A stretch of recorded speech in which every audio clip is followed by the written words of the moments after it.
भाई मारा गया।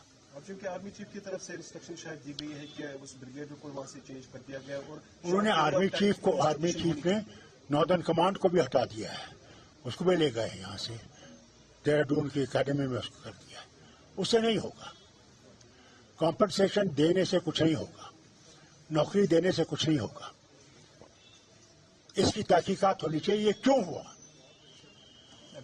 अगर कि वो नॉर्मल सी है, वो आतंकवाद से जुड़े नहीं हैं, उनको मारा जाए तो हम किस भारत में रह रहे हैं? क्या यह महात्मा गांधी का भारत है, जहां पे हम लोग ये समझते हैं कि हम लोग अमन और चैन से रह सकते हैं?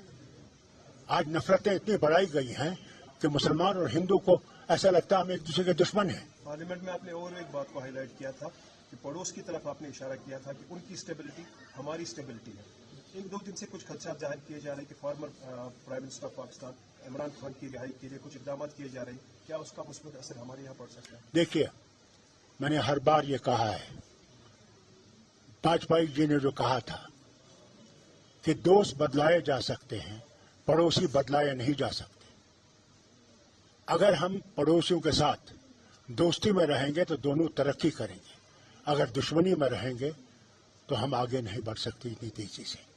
फिर मोदी जी का है बयान, प्रधानमंत्री का, कि war is not an option now, आप बातचीत से मसले हल कर दें। कहाँ है वो बातचीत?